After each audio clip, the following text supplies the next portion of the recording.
Hai semua, terima kasih sudah mengklik video ini dan selamat menonton alur cerita film hanya di channel Harlim Movie.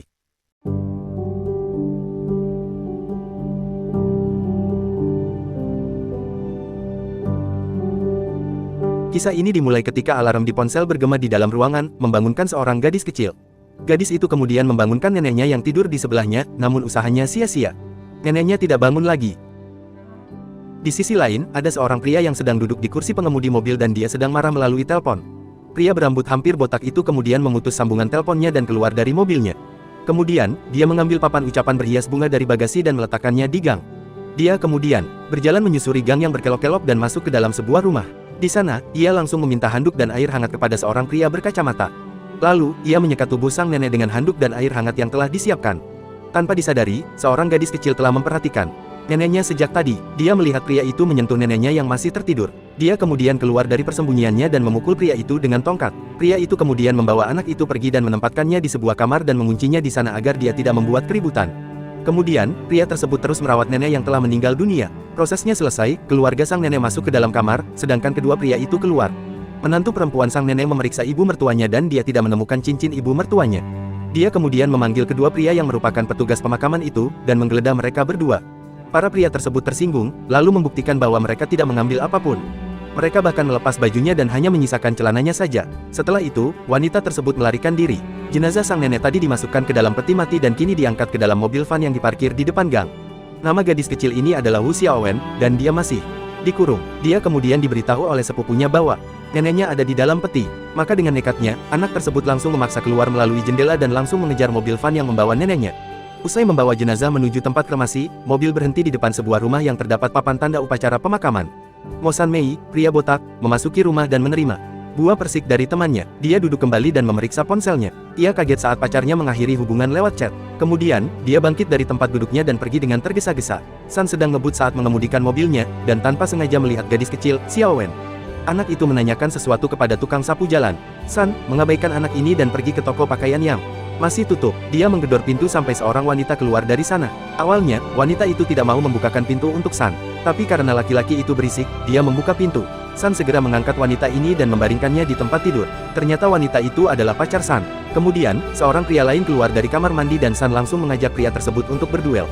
Namun pada akhirnya, dia tetap kalah. Pasangan tersebut mengatakan jika mereka akan menikah. Terlebih lagi, perempuan tersebut sedang mengandung anak laki-laki.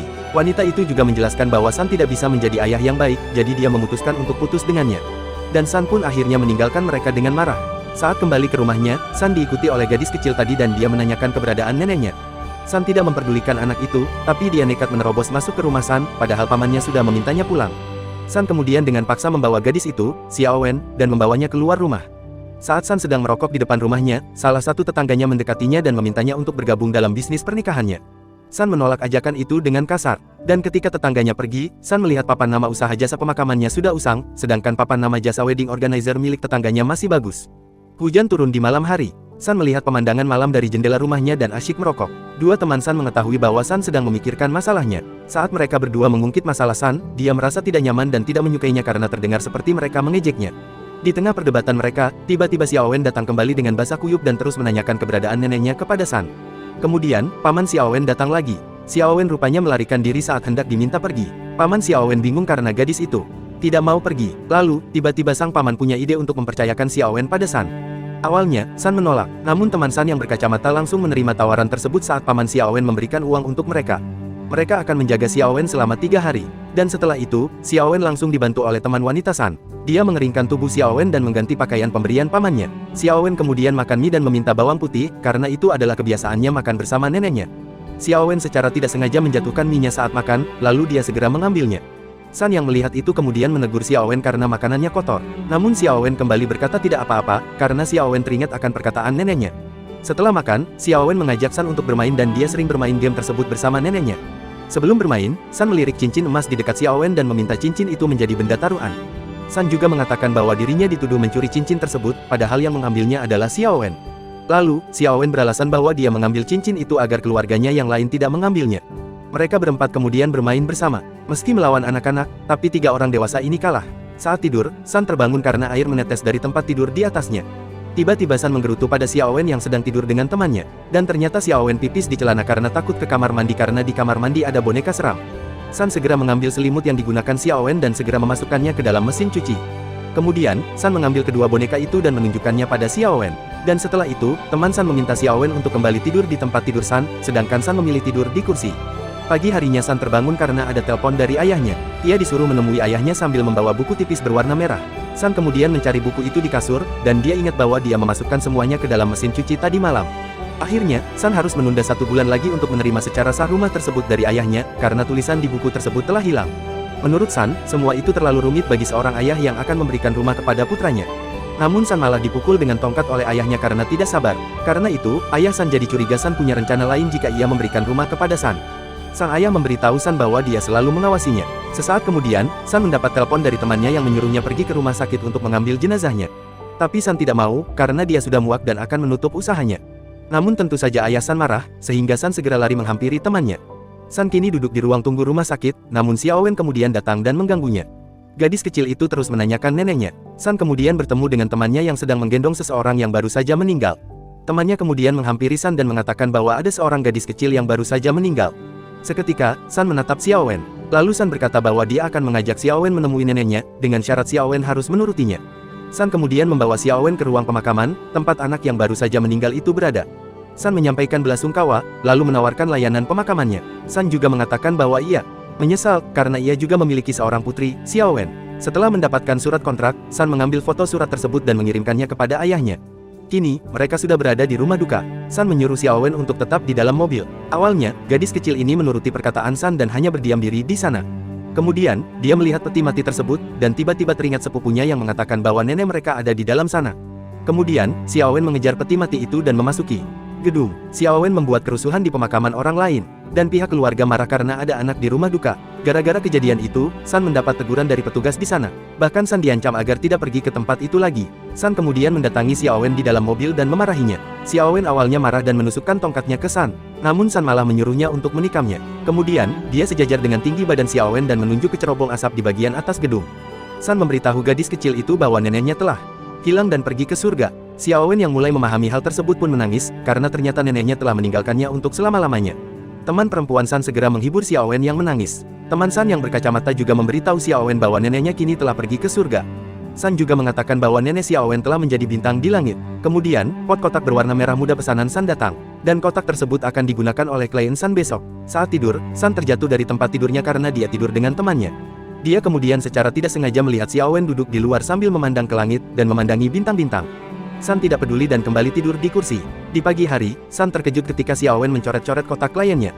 Di tempat kremasi, San menatap kliennya dengan ketakutan.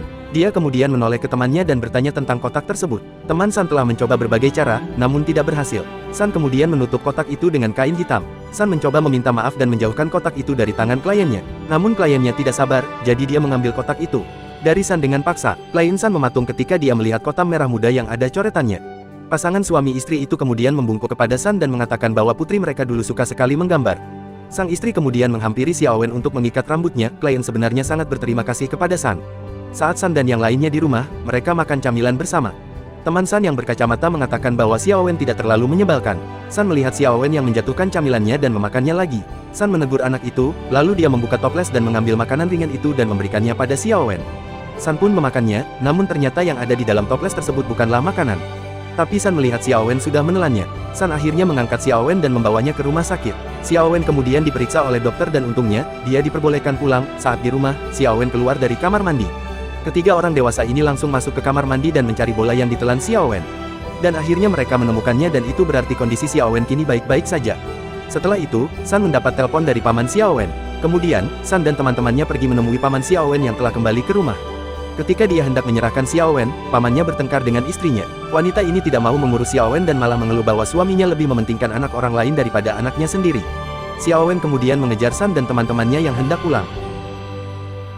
Pada akhirnya, San rela menjaga Xiaowen. Di dalam mobil, San digoda oleh temannya karena dia selalu memarahi Xiaowen di masa lalu. Kemudian, mobil mereka berhenti ketika mereka sampai di rumah. Di sana, ayah San sudah berdiri di depan rumah.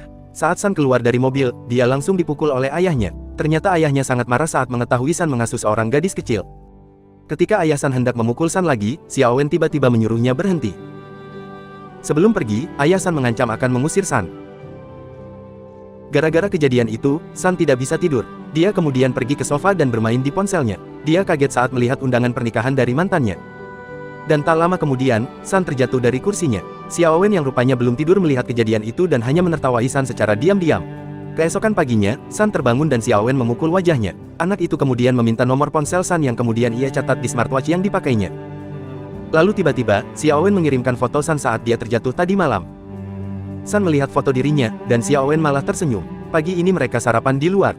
Xiao Wen memakan mie itu dengan cepat. San segera memperingatkan gadis kecil itu untuk makan perlahan-lahan dan tidak memungut mie yang terjatuh. Namun Xiao Wen masih ingat kata-kata neneknya. Lalu San tetap memarahi gadis itu. Tak lama kemudian, mereka berpisah. Namun San mendapat telepon dari Xiao Wen dan anak itu menyuruhnya pergi ke taman. Dia memperkenalkan seorang lelaki tua ke San. Kakek tersebut berkata bahwa ia ingin melakukan pemakaman untuk dirinya sendiri. San awalnya menolak, karena akan aneh jika dia melakukannya pada orang yang masih hidup. Namun sang kakek mengatakan bahwa ia akan membayar mahal dengan konsep pemakaman kaisar. Teman San langsung menyetujuinya tanpa izin San. Dan pada malam hari, San dan kedua temannya, serta Xiao Wen, makan daging bersama. Mereka mengadakan pesta kecil. San juga terlihat bersulang dengan Xiao Wen. Mereka tampaknya telah mengenal satu sama lain. Mereka menyiapkan acara untuk sang kakek. Kemudian, mereka mulai menyewakan pakaian, dan memerintahkan orang-orang untuk dijadikan tamu berbayar. Hari itu tiba, semua orang di sana mengenakan kostum dan riasan. Para tamu berbayar juga menangis, dipimpin oleh teman San. Tak lama kemudian, keluarga sang kakek datang dan langsung menangkap San. Di kantor polisi, San dan kedua temannya hanya duduk dan menyaksikan keluarga kakek berdebat dengan petugas. Xiao Wen melihat ada luka di pelipis San akibat kerusuhan tadi. Xiao Wen kemudian menyemprotkan air liurnya ke tangannya, dan setelah itu, dia mengoleskannya pada luka San. Awalnya, San mengelak. Xiao Wen menjelaskan bahwa neneknya mengatakan hal itu dapat mencegah peradangan. Setelah itu, petugas mendekati San dan teman-temannya dan meminta tanda tangan mereka. Dan setelah itu, mereka diizinkan untuk pergi.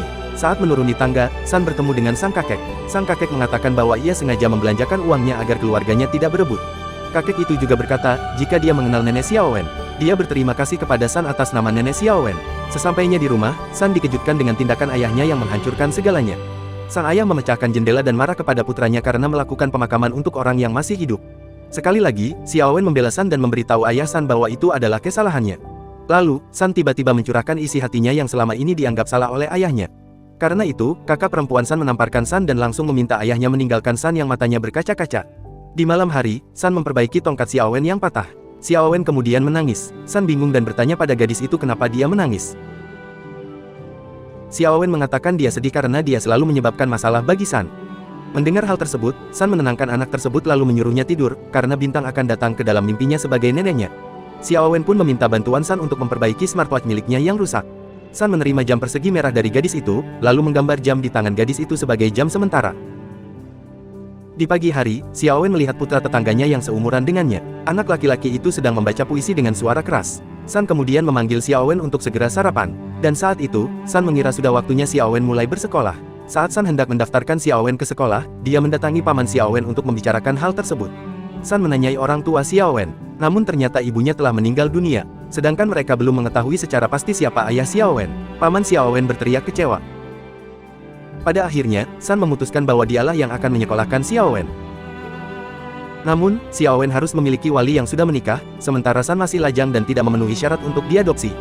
Setelah itu, San mengunjungi rumah teman wanitanya. Teman San mengetahui bahwa San memakai parfum dan semakin dekat dengannya. Namun tak lama kemudian, teman laki-laki San keluar dari kamar mandi. Mereka kemudian mengaku selama ini telah menikah diam-diam. San hanya bisa tertawa, namun ia juga lega karena kedua temannya akan menjadi wali sah Xiao Wen. Saat berada di sekolah, Xiao Wen bahkan tidak mau masuk dan akhirnya digendong oleh San secara paksa. Setelah mengantar Xiao Wen, San membawa jam tangan Xiao Wen ke pusat layanan. Dan saat Xiao Wen pulang dari sekolah, San memberinya jam tangan pintar. Xiao Wen lalu bertanya apakah masih ada suara neneknya di jam tangan itu. Dan Xiao Wen sedih mengetahui bahwa dia tidak akan pernah mendengar suara neneknya lagi. Namun San kemudian menghibur Xiao Wen dan berkata bahwa dia bisa melakukan apa saja secara ajaib. Saat San sedang membuka buku lama, mantan pacarnya datang dan mengatakan bahwa suaminya meninggal karena kecelakaan. Tubuhnya rusak dan dia meminta bantuan San. Namun San menolak dengan tegas, hingga akhirnya Xiao Wen menarik San dengan paksa menuju taman. Dan di sana, ayah San sedang berdansa dengan wanita. Xiao Wen meminta San untuk berbicara dengan ayahnya, dan San mengatakan bahwa dia membutuhkan ayahnya. Untuk bisnis ini, ayah San akhirnya menyetujuinya, dan kini San sudah berada di depan mayat suami mantan kekasihnya yang sudah membusuk. Dia hampir muntah dan menangis saat melihatnya, namun ayahnya memaksa dan menguatkannya, serta mengatakan bahwa San mampu melakukannya. San mulai merakit mayat tersebut sesuai dengan instruksi ayahnya dan dia berhasil. Saat mantan pacar San mengucapkan terima kasih, ayahnya tiba-tiba terjatuh dan pingsan. Kakak perempuan San marah pada San karena dia memberi ayah mereka alkohol sehingga ayah mereka pingsan. Setelah mendengar perkataan kakaknya, San meminta izin kepada ayahnya untuk pergi ke sekolah Xiaowen. Saat putranya pergi, ayah San diam-diam senang karena putranya mulai peduli. Di sekolah, San melihat Xiaowen tampil bersama putra tetangganya. Mereka membuat drama seolah-olah ibu anak laki-laki ini meninggal. Sang ibu segera menyeret putranya turun dari panggung. Sementara San dan kedua temannya ditegur oleh guru Xiaowen. Guru menunjukkan lukisan pemakaman Xiaowen yang membuat guru khawatir. San kemudian menghampiri Xiaowen yang terdiam. Ketika San baru saja pulang setelah mengunjungi ayahnya, dia melihat Xiaowen sedang belajar dengan listrik mati, dan hanya diterangi lampu meja. San segera menyalakan lampu kamar. Dan ketika Xiaowen melihat San datang, dia menyambutnya dengan gembira. Hari-hari berlalu, San dengan aktivitas upacara pemakamannya, dan Xiaowen yang bersekolah. Sesekali mereka bermain dan berlibur ke pantai bersama. San juga masih berusaha mendapatkan rekaman suara nenek Xiaowen. Ia pergi ke ahli, dan akhirnya ia mendapatkan rekaman itu yang dikumpulkan dalam sebuah flash disk. Xiaowen terkejut ketika dia pulang sekolah, dia melihat rumah yang dia tinggali diubah menjadi lebih rapi dan dihiasi dengan ucapan selamat ulang tahun untuknya. San juga ada di sana, tapi dia menyembunyikan tangannya. Dia kemudian menyerahkan boneka harimau milik Xiaowen yang merupakan peninggalan nenek Xiaowen. Xiaowen merasa sangat senang karena boneka harimaunya kini sudah lebih baik. San menyuruh Xiaowen menekan ekor harimau itu dan Xiaowen bisa mendengar suara neneknya. Dia terkejut, dan langsung menangis bahagia. San melakukan yang terbaik untuk Xiaowen. Xiaowen memeluk San, dan mata San juga berkaca-kaca. San mengantar Xiaowen ke sekolah, dan dalam perjalanan pulang, dia didekati oleh paman Xiaowen dan seorang wanita, yang bukan istrinya. Paman Xiaowen mengatakan bahwa wanita tersebut adalah ibu kandung Xiaowen. San tidak mempercayainya dan menuduh mereka berbohong. Paman Xiaowen sepertinya bosan dengan masalah ini, jadi dia pergi. Wanita ini membuktikan bahwa dia adalah ibu kandung Xiaowen. Dia mengatakan bahwa dia berada di penjara di luar negeri, sehingga tidak dapat dihubungi dan dianggap meninggal. Meski wanita itu menyebutkan secara detail bagaimana Xiaowen dilahirkan, San pergi begitu saja. Pada malam hari, San mengikat rambut Xiaowen dan dia bertanya kepada gadis itu tentang ibunya. Xiaowen menjawab bahwa dia tidak mempunyai ibu. Xiaowen kemudian menuju ke tempat tidur untuk segera tidur, dan wanita yang mengaku sebagai ibu Xiaowen kembali. San memberitahu wanita itu bahwa dia tidak bisa mengambil keputusan sendiri, karena kedua temannya juga ikut menjaga Xiaowen. San kemudian menyetujuinya ketika wanita itu berlutut dan memintanya untuk tinggal selama 3 hari. Dalam 3 hari itu, San memanfaatkan waktunya bersama Xiaowen dengan baik. Dia memasak banyak makanan untuk Xiaowen dan semua orang di meja makan tampak bahagia. Tapi Xiaowen melihat San yang terlihat tidak bahagia. Lalu, Xiaowen langsung bertanya pada San. Namun San segera mengubah wajahnya karena dia tidak ingin Xiaowen khawatir. Xiaowen berkata besok, ada pertemuan orang tua. Ketiga orang itu ingin pergi ke pertemuan orang tua, tetapi Xiaowen hanya membutuhkan 1 orang. Pada akhirnya, San lah yang mengikuti pertemuan tersebut. Di sekolah Xiaowen, San mengikuti kompetisi yang diikuti oleh orang tua dan anak. Ia juga menampilkan tarian kipas yang menghibur anak-anak lainnya. Sekarang, orang tua duduk menghadap anaknya. Xiaowen menyerahkan potret diri San yang dilukisnya. Xiaowen berterima kasih pada San, karena berkat San, dia tidak takut kehilangan neneknya karena kini dia sudah mempunyai ayah. Pada malam hari, San mengikat rambut Xiaowen dan menanyakan siapa ayahnya, alamat, dan nomor teleponnya. Xiaowen bisa menjawab semuanya dengan benar, lalu dia memprotes San karena dia mengantuk. Gadis kecil ini kemudian tertidur, dan tak lama kemudian hujan mulai turun. Ibu kandung Xiaowen datang dengan taksi. San membawa Xiaowen ke dalam taksi, di bawah payung ibu Xiaowen. San juga memberikan barang-barang Xiaowen. Dia memperingatkan ibu Xiaowen untuk merawatnya dengan baik. Bahkan San memberitahu posisi tidur Xiaowen, dan dia sangat protektif. Karena keduanya bertengkar, Xiaowen terbangun dan memanggil San sebagai ayahnya. Namun taksi itu akhirnya berangkat. San masih tidak bisa melepaskan gadis kecil itu, jadi dia mengejar Xiaowen di tengah hujan. Tapi San tidak sekuat itu, jadi dia berhenti di tengah jalan. Keesokan harinya, San hanya berbaring mendengarkan apa yang dikatakan teman-temannya dan kemudian terjadi pertengkaran karena kepergian Xiaowen. Tak lama kemudian, San mendapat kabar bahwa ayahnya telah meninggal. Saat ini, San sangat terpukul karena kehilangan ayahnya dan juga Xiaowen. San merawat ayahnya hingga kremasi selesai. Kakaknya ingin menguburkan abu ayahnya, namun San menolak karena tidak sesuai dengan wasiat ayahnya. Ia kemudian mengambil abunya dan dibantu oleh teman-temannya. San membawa abunya ke pantai dan memasukkannya ke dalam tabung lalu membakar sumbunya. Mereka lari, dan abunya hilang saat kembang api meledak di langit. San kini memahami niat ayahnya untuk tidak mengadakan pemakaman yang mahal. Saat berada di dalam mobil dalam perjalanan pulang, San mendapat telepon dari Xiaowen yang hilang. Ia lalu mencari anak itu kemana-mana hingga larut malam. Saat dia kembali ke rumahnya untuk beristirahat, dia mendengar teriakan Xiaowen dari belakang. San segera memarahinya. Xiao Wen cemberut dan berkata bahwa dia tidak akan pernah hilang karena dia ingat nama, alamat, dan juga nomor telepon ayahnya. San sepertinya tidak bisa menahan kerinduannya pada Xiao Wen, jadi dia langsung memeluk anak itu. Teman San mengadakan pesta pernikahan. Ibu Xiao Wen kemudian datang hanya untuk mengembalikan barang-barang milik Xiao Wen. San menerimanya, lalu ia mengajak perempuan itu untuk bergabung dalam bisnisnya agar ia tetap bisa bertemu dengan putrinya.